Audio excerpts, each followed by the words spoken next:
Madame, Monsieur, bonsoir. Le dispositif de gestion du Covid-19 au Burkina passé au pain fin, c'est la tâche assignée à la mission d'information parlementaire mise en place ce matin par le président de l'Assemblée. Elle a 15 jours pour s'exécuter. Détail dès l'ouverture du journal. Pas de champion cette saison pour la première division de football. La fédération décide de l'invalidation de la saison qui était pourtant à seulement 6 journées de la fin. Décision prise à l'issue de la rencontre du comité d'urgence. Conséquences et répercussions dans les développements qui vous seront proposés. Autre conséquence, celle du Covid dans le secteur de l'aviation civile. Un bout de tunnel que les responsables peinent à voir alors que les pertes économiques sont énormes. Le mal-être du secteur depuis la fermeture de l'espace le 21 mars, c'est à voir dans cette édition. Faut-il garder l'espoir d'un vaccin contre le Covid d'ici la fin de l'année? Le président américain y croit alors que le monde scientifique prône la patience. Plus d'une centaine d'organismes dans le monde y travaillent et les plus avancés sont encore au stade des tests. Et ce sont là les titres de votre 20h. Un 20h qui reçoit le ministre de la Communication, porte-parole du gouvernement. Monsieur le ministre, bonsoir. Bonsoir à vous. Je reviens à vous dans un instant.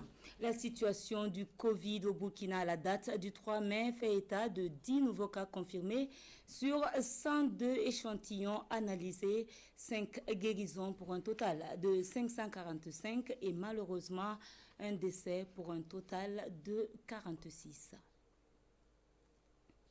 Et pour mieux comprendre la gestion de la pandémie au Burkina, l'Assemblée nationale a mis en place une mission d'information parlementaire.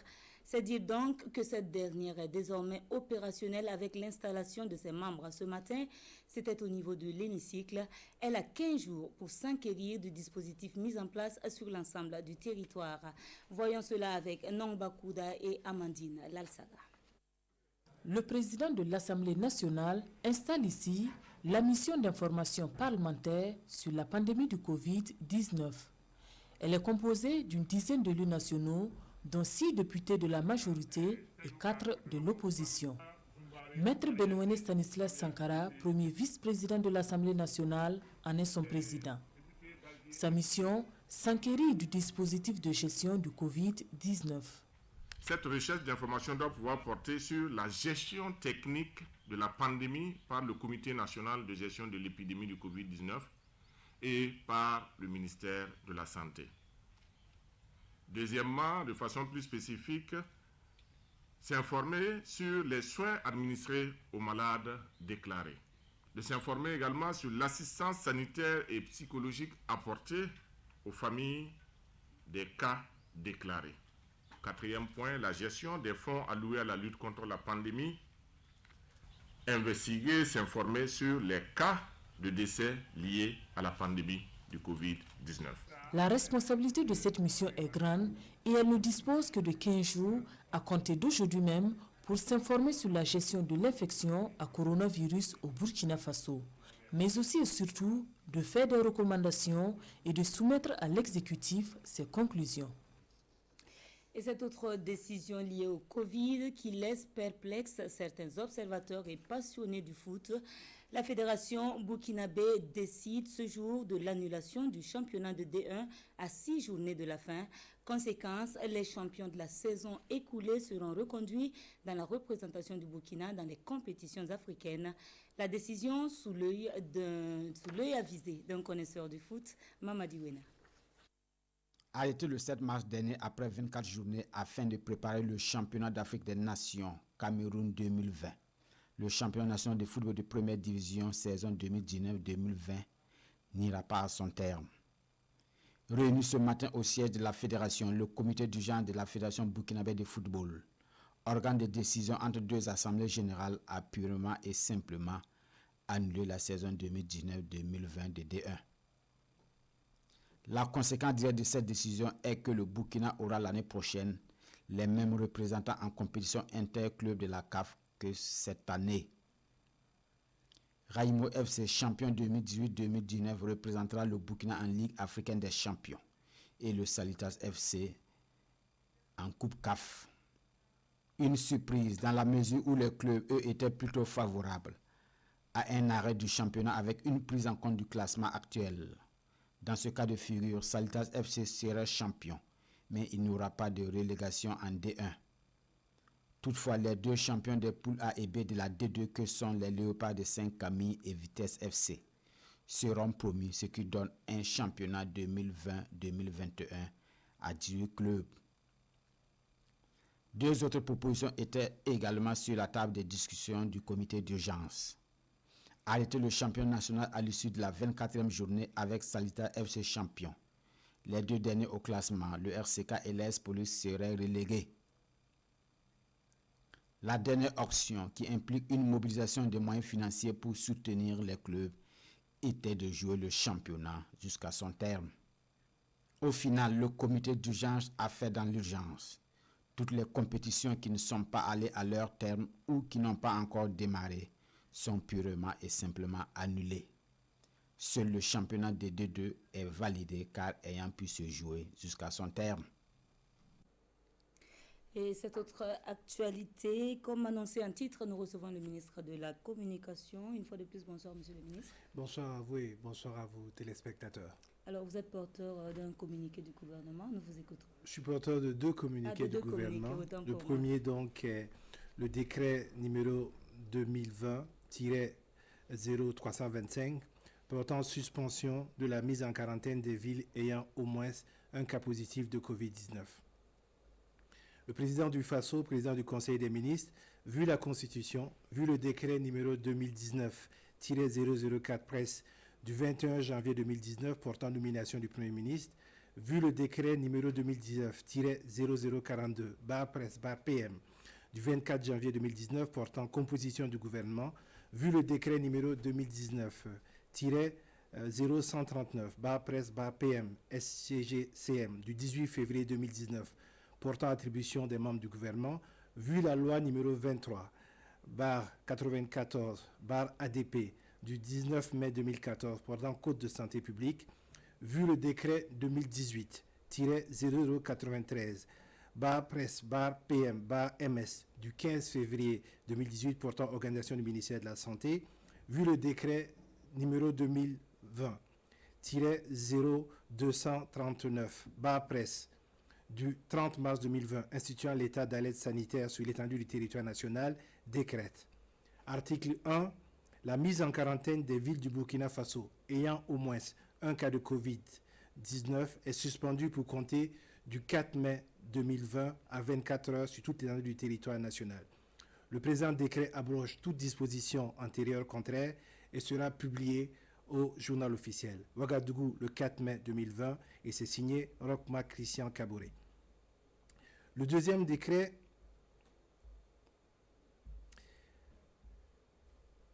porte donc l'intitulé suivant, décret numéro 2020-0323 MPM MDMAC MATDC MCQ MS MTMUSR MCIA portant restriction des libertés au titre de mesures de lutte contre la pandémie du Covid-19. Le Premier ministre, chef du gouvernement, vu la Constitution, vu le décret numéro 2019-004 presse du 21 janvier 2019 portant nomination du Premier ministre, vu le décret numéro 2019-0042 presse PM du 24 janvier 2019 portant composition du gouvernement, vu le décret numéro 2019-0139 presse PM SGGCM 18 février 2019 portant attribution des membres du gouvernement, vu la loi numéro 23 94 ADP du 19 mai 1994 portant code de santé publique, vu la loi numéro 22-97 11 AN du 21 octobre 1997 portant liberté de réunion et de manifestation sur la voie publique, vu le décret numéro 2020-0239 presse du 30 mars 2020 instituant un état d'alerte sanitaire sur l'ensemble du territoire, décrète. Article 1. Le présent décret a pour objet la restriction de liberté au titre des mesures de lutte contre la pandémie du Covid-19 au Burkina Faso. Article 2. Pour compter du 4 mai 2020 à 24 heures, et ce jusqu'à nouvel ordre, sont fermés les aéroports de Ouagadougou, de Bobo-Dioulasso aux vols commerciaux, à l'exception des vols intérieurs et militaires, ainsi que des vols liés au fret et à l'humanitaire. Article 3. Pour compter du 4 mai 2020 à 24 heures, et ce jusqu'à nouvel ordre, sont fermées les frontières terrestres, ferroviaires à tout trafic, à l'exception du fret et de l'humanitaire. Article 4. Pour compter du 4 mai 2020 à 24 heures, et ce jusqu'à nouvel ordre, sont interdits sur toute l'étendue du territoire national les cérémonies funèbres et funéraires regroupant plus de 50 personnes. Les décès pour cause de Covid-19 doivent être traités conformément aux mesures sanitaires édictées par le ministère en charge de la Santé. Article numéro 5. Pour compter du 4 mai 2020 à 24 heures, et ce jusqu'à nouvel ordre, sont interdits sur toute l'étendue du territoire national les cérémonies de mariage et de baptême regroupant plus de 50 personnes. Article 6. Sont confinés à leur domicile ou dans les centres de prise en charge sanitaire pour les cas nécessitant une hospitalisation les personnes testées positives au Covid-19 est mise en quarantaine pour une période de 2 semaines. Toute personne venant de l'extérieur non munie d'un certificat de non-contagiosité ou toute personne ayant eu un contact physique avec un cas positif de Covid-19. Article 7.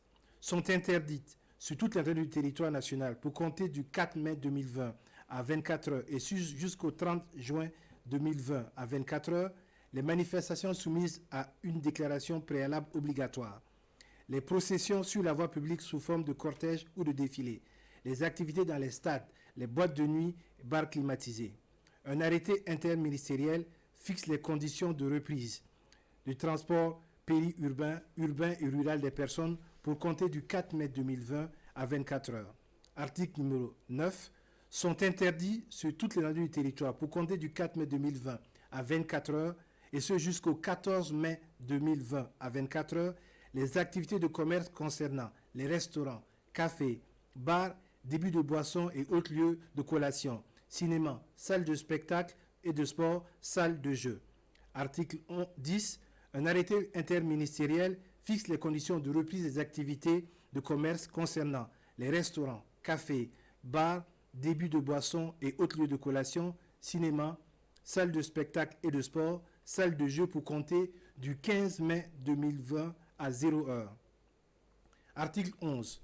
Le présent décret abroge le décret numéro 2020-271 /PM /MDNAC /MATDC /MCQ /MS /MTSU du 15 avril 2020 portant restriction temporaire de liberté au titre des mesures spéciales de réduction de la propagation du Covid-19. Article 12. Le ministre d'État, ministre de la Défense et des anciens combattants, le ministre d'État, ministre de l'administration territoriale et de la décentralisation, la cohésion sociale, le ministre de la Sécurité, le ministre de la Santé, le ministre des Transports, de la Mobilité urbaine et de la Sécurité routière, le ministre du Commerce, de l'Industrie et de l'Artisanat sont chargés, chacun en ce qui les concerne, de l'application du présent décret qui sera publié au journal officiel. Ouagadougou, le 30 avril 2020. Et c'est signé donc par le Premier ministre, M. Christophe Joseph Marie Dabéré, et tous les ministres que je viens de citer, M. Moumouna Chérifsi, Ouseni Compaoré, M. Tembila Dabilgou, M. Simeon Sawadogo, Mme Léonie Claudine Lougué et M. Aruna Kaboré. Merci, Monsieur le ministre, pour cette lecture. Je vais en profiter pour vous poser 2 ou 3 petites questions. Alors, on a vu que certaines décisions qui assouplissaient en tout cas les mesures restrictives arrivent juste après quelques remous sociaux. Que certains observateurs s'inquiètent de savoir est-ce que le gouvernement ne réagit pas par rapport à la pression sociale et non par rapport à ce que pourraient dire des experts en santé. Non, je pense que si l'on regarde le travail du gouvernement, vous pourrez constater que nous avons déjà, il y a 2 conseils des ministres, annoncé un conseil national pour traiter des mesures et de leur allègement. Et qu'au conseil des ministres dernier, nous avons dit qu'on allait mettre en place un chronogramme pour la sortie de ces mesures d'allègement-là. Donc, il n'y a aucune précipitation, aucune réponse à un processus. Il y a un travail qui est fait dans un timing avec, bien sûr, l'accompagnement du ministère de la Santé pour définir exactement si cela peut se faire ou pas. Donc, effectivement, certaines personnes ont tendance à s'agiter sur certains points, Mais le gouvernement ne réagit pas par rapport à ces points-là. Il met en œuvre quelque chose qui a été pensé, discuté avec les techniciens des services de la santé et adopté par le Conseil des ministres et mis en œuvre. Je voudrais rappeler que même sur les questions comme celle des mosquées, il faut savoir que à l'époque, ce sont les communautés religieuses qui, à l'appel donc du président du Faso, ont regardé et ont estimé qu'il était bon de s'engager. Et de la même façon, ces communautés religieuses-là, dans le respect d'un certain nombre de décisions, notamment en ce qui concerne la distanciation sociale, en ce qui concerne les mesures barrières, ont accepté de rappeler leurs coreligionnaires pour aller en prière. Donc il n'y a aucun élément de précipitation, il y a un timing qui est mis en œuvre. C'est vrai qu'on peut parfois être pressé, mais lorsqu'on suit les différentes déclarations du compte rendu du Conseil des ministres, on se voit que c'est un processus qui est en cours depuis plus d'une quinzaine de jours. Je veux rappeler que si nous avons décidé de rouvrir les écoles avec la rentrée administrative le 4, il va sans dire qu'un certain nombre de mesures étaient nécessaires pour accompagner cette rentrée administrative et le retour des élèves dans les lycées et au niveau des écoles. D'accord. Mais est-ce qu'avec ces différents allègements, vous ne craignez pas qu'il y ait une recrudescence des rebonds au niveau donc, de la contagion? Je pense qu'il y a un travail qui est important et c'est ce travail-là que chacun de nous doit prendre en œuvre. Nous ne pouvons pas nous confiner ou nous bloquer indéfiniment, parce que simplement à un moment donné, nous allons en payer nous-mêmes le prix au niveau économique, au niveau du fonctionnement de notre économie. Il est important aujourd'hui qu'avec cet allègement de certaines mesures, que les citoyens, que les Burkinabés se rendent compte d'une chose, chacun d'entre nous doit être l'acteur premier pour lutter contre la pandémie. Elle est extrêmement contagieuse. Donc, toutes ces mesures d'allègement qui sont prises sont sous-tendues par un respect strict des questions, notamment des mesures barrières, c'est-à-dire donc le port du masque, le refus de salutation, le refus d'alcoolade, le lavage des mains à l'entrée d'un certain nombre d'espaces où nous allons, et surtout cette obligation que nous avons aujourd'hui de porter le masque. Il faut rappeler que depuis le 27 janvier, c'est une obligation, et que jusqu'à présent, nous sommes dans une phase justement de sensibilisation. Mais lorsque nous prenons toutes ces mesures-là, il va falloir être extrêmement strict dans la mise en œuvre des mesures barrières. Donc c'est un appel qui est lancé aux populations afin que, en même temps que nous desserrons pour pouvoir continuer à fonctionner et à travailler, il faut que nous acceptions de nous appliquer ces règles très strictes-là en termes notamment de protection de notre santé, mais également de protection de la santé des autres. Parlant justement du respect des mesures barrières, est-ce que l'État a les moyens de s'assurer que le citoyen, en tout cas, va se soumettre à cette obligation, ou bien l'État renvoie chaque citoyen à sa responsabilité personnelle? Non, nous avons une responsabilité individuelle et collective, mais à l'État également d'assurer ce respect-là. Et c'est qu'il faut savoir que très bientôt, les contrôles seront mis en œuvre. Nous avons mis en place une sensibilisation. Sur les masques, par exemple, nous sommes aujourd'hui le 4, la mesure existe depuis le 27. Donc nous avons eu le temps de parler, de discuter avec les acteurs, de faire comprendre l'intérêt. Et aujourd'hui, lorsque nous avons toutes ces mesures qui sont prises, avec notamment la levée des quarantaines des villes, avec un certain nombre d'allègements qui sont offerts aux gens pour pouvoir continuer à travailler, il va sans dire que dans le respect des mesures barrières, il faut que nous soyons nous-mêmes entièrement responsables, mais que l'État également assurera sa part de responsabilité par le contrôle et, si nécessaire, donc, par les mesures de sanctions qui peuvent s'imposer. D'accord. Alors, merci, Monsieur le ministre, d'être venu sur ce plateau. Et relativement à ces allègements de mesures restrictives, les activités de transport reprennent du service dès ce mardi 5 mai.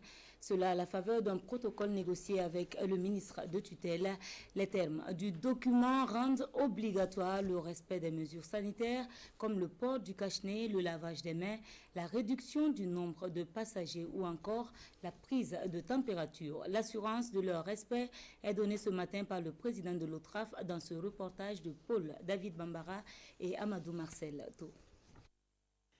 C'est en principe demain 5 mai que les transporteurs routiers interurbains reprennent leurs activités sur le territoire national. Nous avons reçu l'autorisation du gouvernement qui est le garant de la mobilité de toute la population, qui est le garant également de la bonne activité de l'économie du Burkina. Donc nous avons eu le quitus. Demain nous démarrons notre activité conformément au protocole d'accord que nous avons signé avec M. le ministre des Transports. Et ce protocole d'accord consiste entre autres au respect de nouvelles mesures barrières en plus de celles déjà connues dans la lutte contre le Covid-19. On a 3 axes majeurs. C'est la désinfection pour un top départ de lieux, de toutes les gares publiques et privées. La désinfection également des véhicules roulants, parce qu'il faut désinfecter les gares pour que l'hygiène soit au top. Ensuite, il faut respecter les mesures barrières qui vont consister forcément à avoir des lave-mains à chaque entrée de gare et tous les points sensibles des gares. Et également le port obligatoire de masque pour tous les passagers à bord, y compris le personnel à bord, et la réduction du nombre de passagers selon le volume du bus que vous utilisez, qui varie une réduction de 10 à 5. Pour tout bus de moins de 30 places, c'est une réduction de 5 personnes. Pour tout bus de plus de 30 places, c'est d'au moins 30 places, c'est une réduction de 10 personnes jusqu'au bus de 80 places. Et encore le maintien du tarif du transport tel qu'il est. Pour la fêtière des transporteurs, la responsabilité se veut collective pour mieux endiguer le coronavirus. Tous s'engagent donc au respect de ces accords. Nous sommes tous des potentiels malades du coronavirus. Donc il va de l'intérêt de tout le monde à respecter les mesures barrières. Vous pouvez faire les tours des gares, vous remarquerez que la sensibilisation que nous avons accrue depuis le début jusqu'à aujourd'hui sont respectées. Chacun est conscient. Et même, je dirais en plus que même les passagers qui montraient à bord également est responsable. Si vous voyez que votre voisin ne porte pas son cache-nez, vous pouvez faire une interpellation. Cette reprise conditionnée annoncée des activités des transporteurs, c'est le souhait de l'ensemble des acteurs. Quand on sait que l'ensemble des véhicules, même à l'arrêt, occasionnent des pertes de plus de 200 millions de francs CFA par jour pour ce secteur. Et depuis le communiqué de la Fédération des associations islamiques, la réouverture des mosquées est effective dans plusieurs villes du pays depuis ce demain. Les autorités religieuses ont misé sur le respect des mesures sanitaires, mais force pourtant est de constater que cela n'est pas effectif en tout lieu. C'est le cas à Gawa dans le sud-ouest, comme le montre ce reportage de Issa Kazabré et Romuald Patrice Toé. Port obligatoire du masque, lavage systématique des mains à l'eau et au savon, obligation de faire les ablutions à domicile ou encore prise de température à l'entrée des mosquées. Ce sont là quelques conditions qui ont prévalu à la réouverture des mosquées au Burkina Faso. Et le moins que l'on puisse dire, c'est que la plupart de ces mesures ne sont pas appliquées dans certaines mosquées de Gawa. Pour certains fidèles musulmans, le non-respect de ces mesures pourrait s'expliquer par le fait que la plupart des fidèles n'étaient pas informés des différentes mesures. Moi-même, je ne pensais pas que la mosquée était ouverte. C'est en pensant que j'ai vu qu'ils ont ouvert la mosquée. Moi-même, je me demande, j'ai dit, bon, j'ai profité pour venir et je priais à la mosquée. Pour le moment, on voit que la prière, là, beaucoup n'étaient pas au courant. Voilà, donc, mais après la prière, là, on voit que la prière de jour, l'imam a fait un rappel de toutes les mesures que nous devons prendre pour avoir accès à la mosquée. Car cela nous tienne, les autorités religieuses s'engagent à se conformer aux nouvelles dispositions et à poursuivre la sensibilisation auprès de leurs fidèles. Donc, comme c'est la première jour, donc on va lancer les sensibilisations pour que les fidèles puissent comprendre bien ces mesures-là. Nous venons juste de nous rencontrer. Après, nous échangerons pour voir quelles dispositions prendre pour que les fidèles se conforment aux nouvelles dispositions. Parce que nous sommes conscients que toutes ces mesures sont édictées pour notre propre santé. En rappel, c'est le 19 mars 2020 que la Fédération des associations islamiques du Burkina a décidé de la suspension des cultes sur toute l'étendue du territoire national. Et dans le même registre, nous recevons ce soir le communiqué de la Fédération des églises et missions évangéliques du Burkina. La FEME informe le corps de Christ qu'après concertation avec le ministère de tutelle, la reprise des cultes est prévue pour le dimanche 10 mai 2020, accompagnée bien sûr du respect des mesures sanitaires. Dans les marchés Zeyar également, les bonnes affaires reprennent. À propos du lasso et depuis le 1er mai, 21 marchés sont rouverts. Entre nettoyage et installation des étals, la reprise garde un arrière-goût de manque à gagner lié à la fermeture. Voyons cela avec Manika Hien, Sidi Kimilogo et Kadou Romain Aki.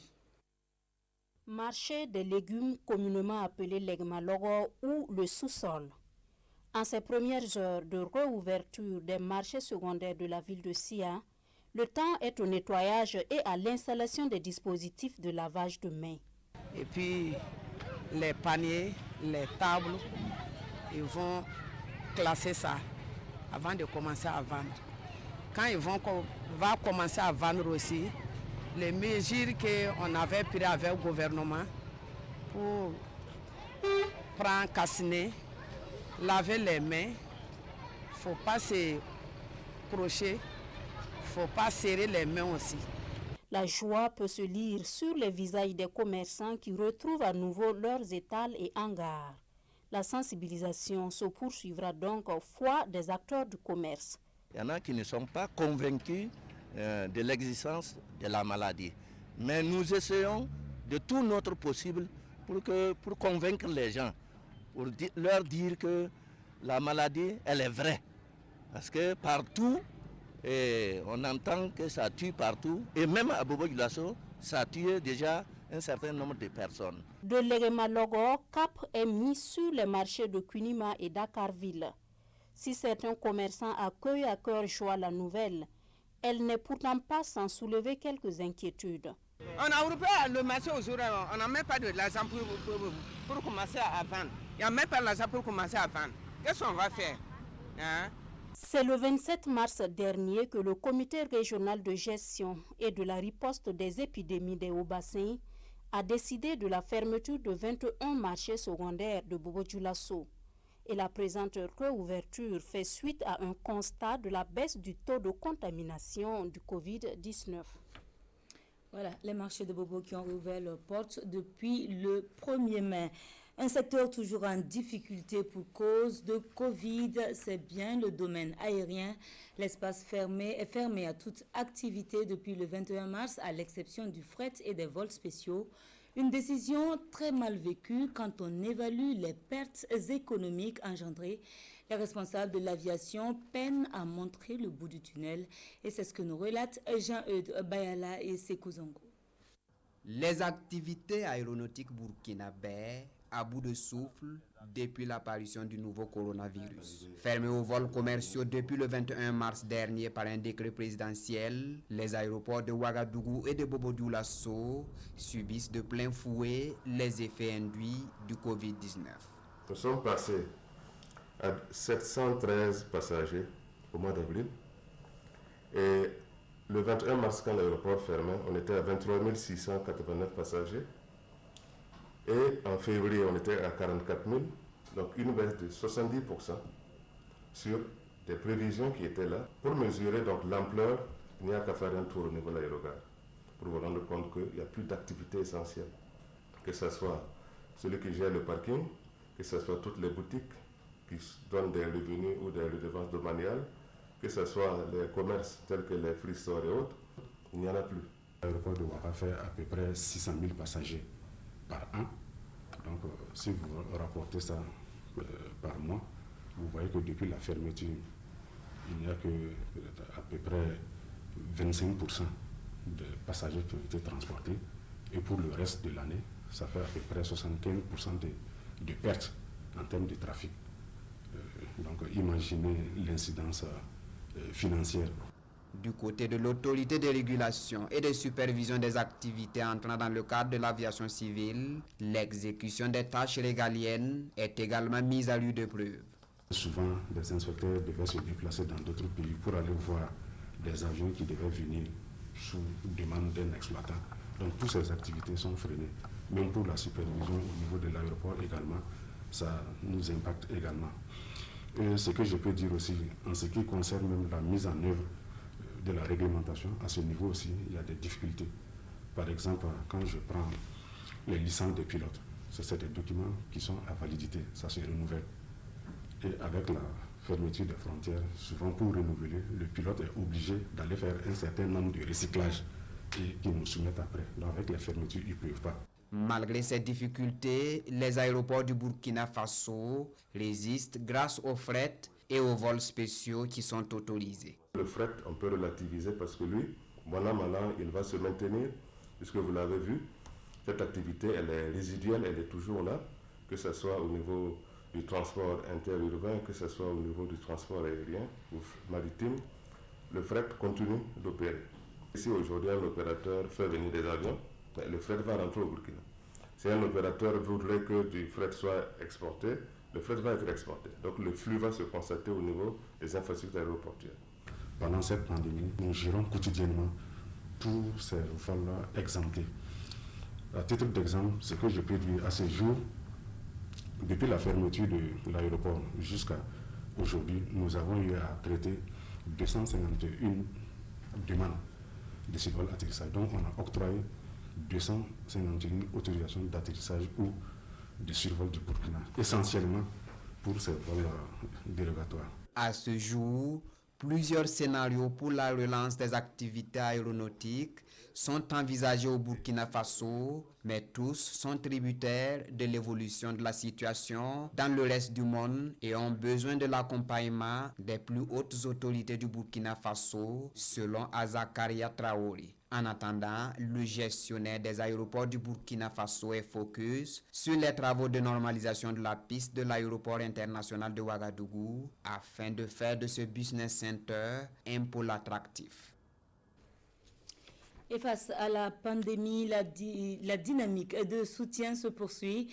Dans le sud-ouest, les cadres régionaux du mouvement du peuple pour le progrès ont offert du matériel sanitaire aux formations sanitaires et aux services administratifs. La remise avec Oumarou Sagnon et Amidou Kipsi Nana. Des dispositifs de protection, des produits désinfectants et une enveloppe financière, le tout évalué à 11 millions de francs CFA. C'est un don du mouvement du peuple pour le progrès MPP pour soutenir le comité régional de gestion des épidémies de la région du Sud-Ouest dans la lutte contre le coronavirus. Ce don que vous avez vu ce matin, c'est une expression de la solidarité des cadres MPP au niveau de la région pour accompagner le comité régional et les acteurs de santé, bien sûr, dans la prévention et la gestion de cette pandémie dans les différents districts de la région. Alors que le Sud-Ouest compte désormais 0 cas de coronavirus, foi du comité régional de gestion des épidémies, ce geste vient à point nommé. Nous avons pu élaborer notre plan de riposte à la pandémie et qui demande vraiment beaucoup de soutien. Et ce don-là va nous permettre vraiment de prendre en charge en partie, une bonne partie du plan de riposte. Donc ce qui fait que je voudrais dire merci vraiment aux donateurs. Ce don des cadres du MPP du Sud-Ouest connaît l'appui de l'association Songui Managré, aide au développement endogène ASMAD. Le représentant du président du comité régional de gestion des épidémies dans la région du Sud-Ouest exhorte les bénéficiaires à un bon usage. 70 associations féminines des marchés soutenues par Coris Mésofinance qui diffèrent de la responsabilité sociale de l'entreprise. Son devoir, ce demain, ce sont 20 tonnes de riz qui ont été remises aux bénéficiaires. Détail avec Aras Manezundi et Sébastien Zongo. 20 tonnes de riz au profit de 70 associations de femmes des marchés Zeyar de Ouagadougou, clientes de Coris Mésofinance. Elles exercent des activités diverses comme la restauration et la vente de légumes et de céréales. On est très contents parce que depuis nos marchés sont fermés, bon, il n'y a pas d'activité quelconque. Donc il faut, comme on a eu le riz là, vraiment on est très contents pour ça. Donc on remercie Coris. Environ 800 femmes membres de ces associations bénéficieront de ce don estimé à 7 millions de francs CFA. Le geste est motivé par la responsabilité sociale de l'entreprise donatrice. Au sein du groupe Coris, on accorde une importance particulière à la responsabilité sociale de l'entreprise. Et en tant que filiale de ce groupe, c'est notre devoir. Et vous avez pu le constater, les présidents du groupe, la fondation, Coris Bank, etc., tous contribuent à cet effort de lutte contre la pandémie. Coris Mésofinance a été lancé en octobre 2019. C'est le dernier né du groupe Coris. 25 millions en vivres et matériel d'hygiène, cette fois-ci pour soutenir les femmes agents de santé et les personnes vulnérables. Un don de la Chambre régionale de commerce du Centre-Est remis au comité régional de lutte contre le Covid. Hassan Gebré et Tanga Kafando. Des tonnes de vivres, des dispositifs de lave-mains et autres matériels d'hygiène d'une valeur de plus de 25 millions de francs CFA. C'est le don de la Chambre consulaire régionale du Centre-Est au comité régional de lutte contre le Covid-19. Un don destiné aux structures sanitaires, aux commerçants et aux femmes de la région dans le cadre de la lutte contre le Covid-19. Région commerçant Burkina Faso C'est au nom des commerçants de toute la région et de tout le Burkina Faso que nous avons offert ces dons.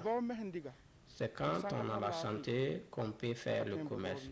Au regard de la situation sanitaire, nous savons qu'il y a des personnes qui ne peuvent plus joindre les deux bouts et nous espérons que notre soutien va les aider à traverser cette période difficile que le monde entier vit avec le Covid-19. Pour le gouverneur de la région, président du comité régional de gestion des épidémies, c'est un soutien de taille qui vient renforcer la résilience de la région dans cette période de crise. C'est le lieu pour moi de remercier les généraux donateurs et inviter effectivement les populations à s'armer davantage de dévouement, de courage pour qu'ensemble nous barrions la route à ce virus dans notre région. Le budget du plan régional de riposte contre le Covid-19 se chiffre à près de 260 millions de francs CFA et le comité compte toujours sur les bonnes volontés pour la mise en œuvre du plan. C'est dans la solidarité qu'elles ont décidé d'approvisionner le Centre national de transfusion sanguine qui fait face à un manque de sang. Le 1er mai dernier, l'association SOS Sang et l'entreprise April Oil ont lancé l'opération qui devrait permettre à terme de récolter une centaine de poches. Adam Aguiti et Oumou Sissé. La station d'essence April Oil transformée en centre de collecte de sang le temps d'une demi-journée. Nafissa Bassigné ainsi que plusieurs autres personnes ont répondu à l'appel de l'entreprise April Oil et de l'association SOS Sang pour combler les besoins en sang. C'est pour aider ceux qui ne sont pas dans le besoin, comme ceux qui sont malades, hospitalisés, les femmes enceintes. Nous avons pris cette initiative d'organiser le don de sang pour permettre à tout un chacun de pouvoir donner son sang pour pouvoir sauver des vies. Cette activité qui se déroule simultanément dans d'autres stations April Oil de la ville de Ouagadougou fait le bonheur des premiers responsables du Centre national de transfusion sanguine, car depuis l'apparition de la maladie à coronavirus, les prélèvements de sang sont en baisse. Notre prévision a été dépassée. On se demandait est-ce que vraiment ça allait marcher. Mais nous avons largement dépassé nos prévisions et nous nous activons à ramener en fait le nécessaire pour continuer la collecte. Cette activité de don de sang n'est que la première d'une longue série selon l'association SOS Sang. Avec l'entreprise April Oil, elles ont signé un partenariat pour faciliter les opérations de collecte de sang. Hors de chez nous et dans la quête d'un vaccin contre le Covid, il faudra de la patience au monde. Les scientifiques restent réservés sur le sujet du délai. À l'impératif de temps s'ajoute celui de la production et de la distribution massive. Face à la pandémie de coronavirus, la course au vaccin continue, mais on ne voit toujours pas la ligne d'arrivée. Depuis que la Chine a partagé le code génétique du Covid-19 en janvier, chercheurs, laboratoires, start-up du monde entier se sont mis au travail. Si Donald Trump parie sur un vaccin avant la fin de l'année, le monde médical est beaucoup plus prudent. Avec un peu de chance, à l'arrivée de l'hiver prochain, nous saurons si nous avons ou non un vaccin sûr et efficace, et le défi sera alors de le développer suffisamment pour pouvoir le distribuer de manière significative. Plus d'une centaine d'organismes travaillent aujourd'hui sur un vaccin du coronavirus. Les plus avancés n'en sont qu'au tout début de la phase de test. Il y a ce sentiment que même si c'est une course, tout le monde veut qu'il y ait un gagnant, car il n'y a aucun intérêt à courir une course si personne ne gagne un trophée. Le dernier vaccin le plus rapidement trouvé, c'était contre les oreillons en 67, et cela avait pris 4 ans. Et contre le VIH, cela fait 30 ans que les recherches se poursuivent.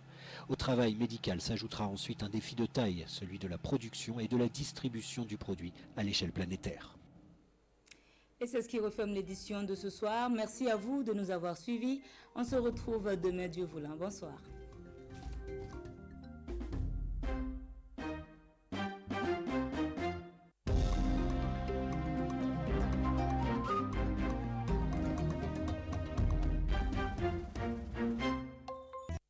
« 71 77 78 20 29 10. Avec la Sonater, modernisons le secteur agricole.